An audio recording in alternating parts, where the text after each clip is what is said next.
প্রিয় শিক্ষার্থী দেখো, তাহলে আমাদের ওহমস ল কি বলছে যে স্থির তাপমাত্রায় কোনো একটা পরিবাহীতে প্রবাহিত কারেন্ট ওই পরিবাহীর দুই প্রান্তের বিভব পার্থক্য বা ভোল্টেজের পার্থক্যের কী হবে, সমানুপাতিক। অর্থাৎ আমি যদি একটা পরিবাহী চিন্তা করি যে আমার একটা পরিবাহী এটা, এবং এ আর বি এর দুইটা প্রান্ত ভিএ এবং ভিবি, তো এটার ভিতর দিয়ে প্রবাহিত কারেন্ট কি আই, এবং টেম্পারেচার স্থির থাকবে এবং রেজিস্ট্যান্সের মান কি থাকবে, স্থির থাকবে। তাহলে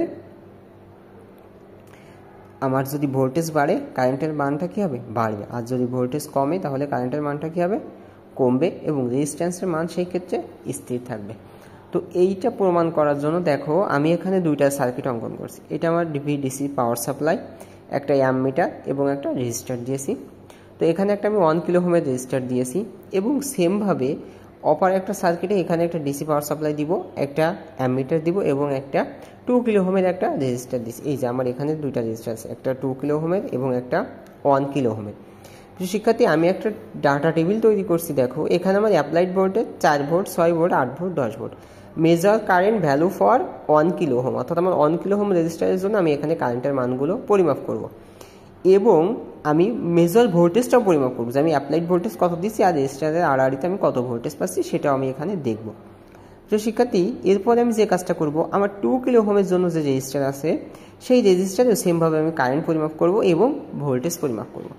তো শিক্ষার্থী দেখো এখানে একটা ভাবার বিষয় আছে, আমি যদি এখন একটা গ্রাফ অঙ্কন করি এবং এই গ্রাফের যদি এখানে ভি এবং এদিকে আই দিই, যে এখানে তাহলে 2, 4, 6 ভোল্ট, তো আমি কিন্তু এখান থেকে একটা রেখা পাবো, এবং সেই রেখার মাধ্যমেই কিন্তু আমি আমার ওহমস লটা যে ভেরিফাই করতেছে সেটা বুঝতে পারবো যে রেজিস্টারের মান ফিক্সড থাকা সত্ত্বে ভোল্টেজের মান বাড়ালে বা কমালে আমার কি হয়, কারেন্টের মানটা পরিবর্তন হয়। তো এই কাজটা আমি এখন প্র্যাকটিক্যালে করব। তো তোমাদের দুইটা রেজিস্টার লাগবে, দুইটা ভিন্ন মানের, এবং তোমাদের কিছু জাম্পার ওয়্যার লাগবে বা কানেক্টিং ওয়্যার লাগবে।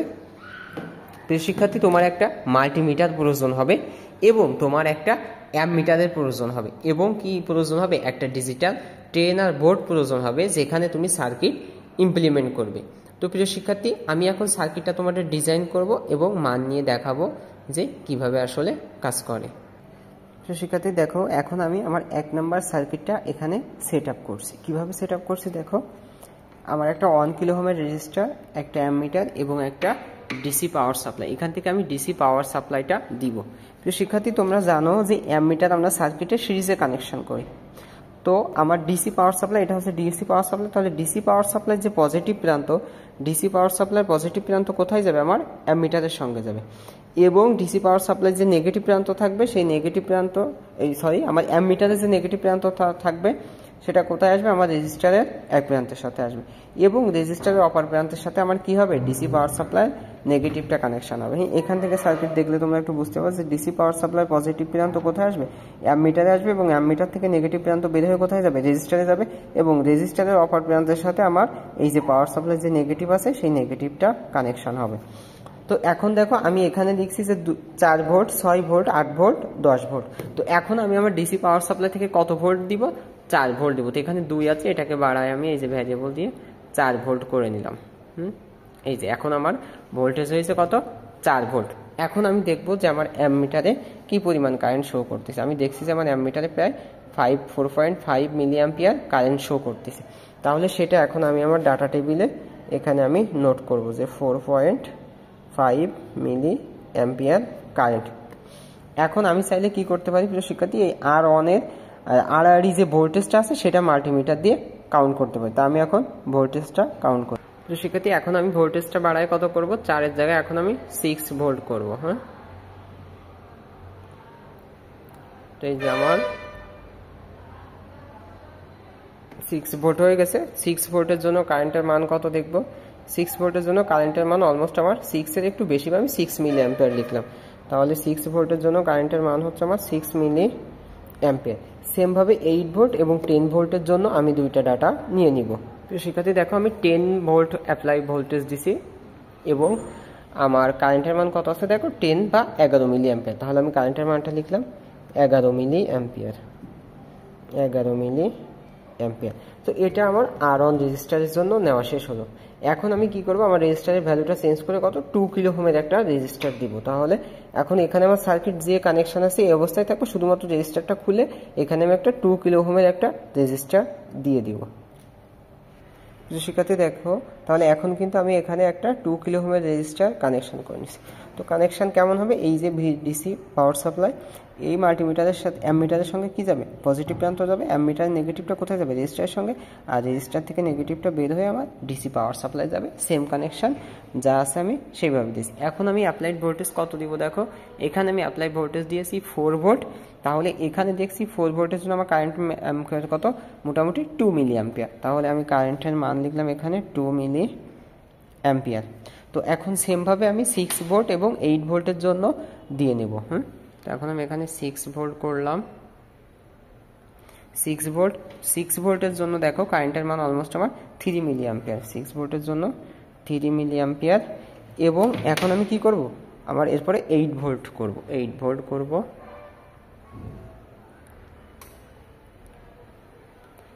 আমি 8 ভোল্ট করলাম এবং 8 ভোল্টের জন্য কারেন্টের মান দেখছি আমি 4 মিলি অ্যাম্পিয়ার। আমার 4 মিলি অ্যাম্পিয়ার, সেটা এখন আমি নোট করে ফেললাম, 4 মিলি অ্যাম্পিয়ার। ঠিক আছে প্রিয় শিক্ষার্থী, এখন আমি 10 ভোল্টের জন্য দিব। তাহলে এখন আমি এখান থেকে কত দিব, 10 দিব। 9 10 10 ভোল্টের জন্য আমি দেখছি অলমোস্ট আমার কারেন্টের মান কত আছে, 5 মিলি অ্যাম্পিয়ার। তাহলে 10 ভোল্টের জন্য আমি 5 মিলি অ্যাম্পিয়ারটাও লিখে নিলাম। আর ভোল্টেজটা কী হবে, ভোল্টেজটা মোটামুটি আমরা এখান থেকে যদি মেজার করি, আমি একটা এখানে কিন্তু মেজার করছিলাম 4 ভোল্টের জন্য 1 কিলো ওহমের মধ্যে মোটামুটি আমরা 4.07 পেয়েছিলাম। আর এখান থেকে আমি 10 এর জন্য 2 কিলো ওহমের জন্য একটা ভোল্টেজ মেজার করে। তো প্রিয় শিক্ষার্থী, এখন কিন্তু আমার মান নেওয়া সবগুলো শেষ মোটামুটি। এখন আমাদের কি করতে হবে, এখন আমরা যদি একটু ক্যালকুলেশন করে দেখি যে দেখো এখন অ্যাপ্লাইড ভোল্টেজ কত আছে, 4 ভোল্ট। 1 কিলো ওহম রেজিস্টারের জন্য কারেন্টের মান কত পেয়েছিলাম বলো, 4.5 মিলি অ্যাম্পিয়ার।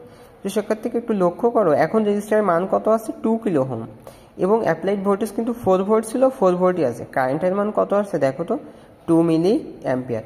অর্থাৎ এখন এখানে তাকায় দেখো যে ভোল্টেজ কারেন্ট, ভোল্টেজের মান কম বেশি হলে কারেন্টের মান কি হচ্ছে, কম বেশি হচ্ছে। অর্থাৎ 4 ভোল্ট আছে, রেজিস্ট্যান্সের মান ভ্যারি করার জন্য কারেন্টের মান কি হচ্ছে, সমানুপাতিক হচ্ছে। অর্থাৎ আমরা যদি এভাবে একটা গ্রাফ আঁকাই, এটা যদি ভি হয়, এটা যদি আমার আই হয়, তো আমি এখানে অ্যাপ্লাইড ভোল্টেজ করছি কত, 4 6 8 দেন 10 ভোল্ট, তাই তো। এখন এই বরাবর আমি এদিকে কারেন্টের মান ধরে নিলাম, এদিকে আছে 1 2 3 4 5 6, এই বরাবর আমার কারেন্টের মান আছে। তো দেখো 4 ভোল্টের জন্য কত কারেন্ট পাইছি আমি, 4.5 মিলি অ্যাম্পিয়ার। তাহলে এই বরাবর, এই যে আমি এখানে একটা দিয়ে রাখলাম, এই একটু সরাই দিলাম 4। এরপর দেখেন 6 ভোল্টের জন্য কত হয়েছে, 6 মিলি অ্যাম্পিয়ার। তাহলে 5 6, এই যে 6 মিলি অ্যাম্পিয়ার আমার এরকম যাবে। 8 ভোল্টের জন্য কত আছে, 9, আমি আরেকটু উপরে দিলাম প্রিয় শিক্ষার্থী। এখন দেখো আমি যদি একটা গ্রাফ অঙ্কন করি, তাহলে আমার গ্রাফটা কেমন হবে, ঠিক এরকম হবে। এটা কিসের জন্য, এটা হলো 1 কিলো ওহম রেজিস্টারের জন্য। সেমভাবে যদি আমি 2 কিলো ওহম রেজিস্টারের জন্য করতে চাই, দেখো সেম ভোল্টেজ 4 ভোল্ট, 4 ভোল্টের কারেন্টের মান কত হয়েছে, 2 মিলি অ্যাম্পিয়ার। এই দেখো এখানে। এরপরে দেখো 6 ভোল্ট, 6 ভোল্টের জন্য কারেন্ট আছে কত, 3 মিলি অ্যাম্পিয়ার। এই যে 3 মিলি অ্যাম্পিয়ার। হ্যাঁ, তাহলে এই যে 6 ভোল্টের জন্য কত আসছে, 3 মিলি অ্যাম্পিয়ার। এরপর দেখো 8 ভোল্ট, 8 ভোল্টের জন্য কত আছে, 4 মিলি অ্যাম্পিয়ার। তাহলে 4 মিলি অ্যাম্পিয়ার এই যে দিকে। তাহলে সেমভাবে কিন্তু এখন আমার গ্রাফটা কি হবে, আবার এই যে এদিকে আমার গ্রাফটা চলে গেল। অর্থাৎ দেখেন এখান থেকে আমি সব থেকে পার্থক্যটা ভালো বুঝতে পারছি যে ভোল্টেজের মান বাড়ার সাথে সাথে কি হচ্ছিল, কারেন্টের মান ক্রমশই বৃদ্ধি পাচ্ছিল। রেজিস্ট্যান্সের মান যদি কম ছিল সেই ক্ষেত্রে, এখন রেজিস্ট্যান্সের মান বৃদ্ধি পাওয়ার কারণে কি হয়েছে, কারেন্টের মানটাও কমে গেছে এবং ভোল্টেজ বাড়ার সাথে সাথে বৃদ্ধি পাচ্ছে, কিন্তু সেটা কম হারে। এটাই হলো আমার ভেরিফিকেশন অফ ওহমস ল। তো আশা করি ভিডিওটির মাধ্যমে আপনারা উপকৃত হবেন। তো যদি আমার চ্যানেলটি ভালো লাগে অবশ্যই সাবস্ক্রাইব করবেন এবং লাইক কমেন্ট শেয়ার করবেন। সবাইকে ধন্যবাদ, দেখা হবে পরের ক্লাসে। আসসালামু আলাইকুম ওয়া রাহমাতুল্লাহ। প্রিয় শিক্ষার্থী সবাই কেমন আছো? তোমাদের সবাইকে আমার triply knowledge SJS YouTube channel ও ফেসবুক পেজে স্বাগত। প্রিয় শিক্ষার্থী, আজ আমরা কথা বলবো বা দেখব ভেরিফিকেশন অফ ওহমস ল। তোমরা জানো আমাদের ইঞ্জিনিয়ারদের জন্য ওহমস লটা খুব ইম্পর্ট্যান্ট একটা বিষয়। তো আজ আমি দেখাবো তোমাদের ওহমস লটা কাকে বলছে, এবং প্র্যাকটিক্যালি যখন আমরা ভেরিফিকেশন অফ ওহমস ল করি তখন কিভাবে আমরা প্র্যাকটিক্যালি এই ওহমস লটা প্রতিপাদন করি সে বিষয়টা আমি তোমাদেরকে প্র্যাকটিক্যালেও দেখাবো। তো ভিডিওটা একটু বড় হবে, যদি সঙ্গে থাকো পুরো ভিডিওটা শেষ করো। অবশ্যই আশা করব তোমরা এই ভিডিওর মাধ্যমে অনেক কিছু শিখবে। তো দেখো ওহমস ল কি বলছে। ওহমস ল আমরা জানি যে স্থির তাপমাত্রায় কোনো একটা পরিবাহীর দুই প্রান্তের বিভব পার্থক্য